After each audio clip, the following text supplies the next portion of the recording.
अगली सूक्ति 19वीं कह रही है कि हेरत हेरत हे सखी रहा कबीर हिराई, बूंद समानी समद में शोकत हेरी जाई।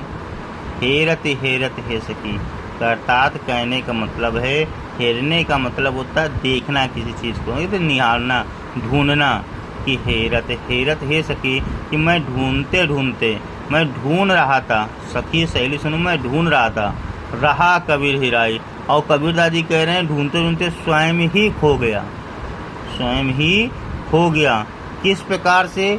जिस प्रकार से बूंद समानी समद में कोई समुद्र है, समुद्र में बूंद कोई मिल जाए, शोकत हेरी जाए, क्या उस बूंद को ढूंढा जा सकता है? नहीं ढूंढा जा सकता। अब यहाँ किस बूंद की कैसी बात की जा रही है उसको समझना है।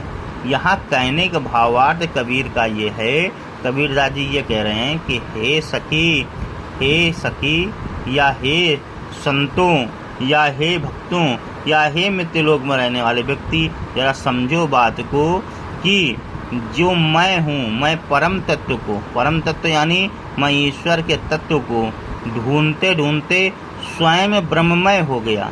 यानी मैं ईश्वर को ढूंढते ढूंढते स्वयं ब्रह्ममय हो गया और ब्रह्म के प्रति ऐसा भाव विभोर हो गया कि मैं अपना अस्तित्व ही भूल गया कि मैं क्या था।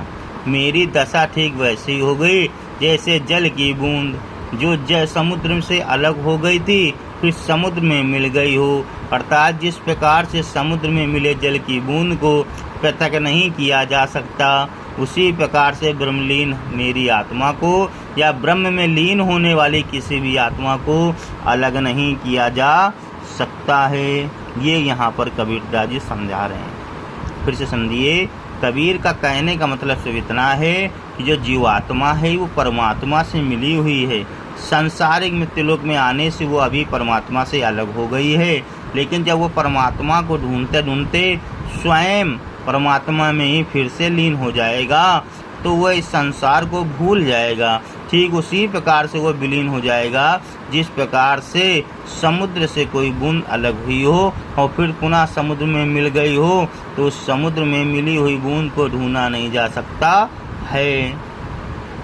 अब इस जो सूक्ति है, इस सूक्ति में शांत रस का प्रयोग किया गया है। ठीक है।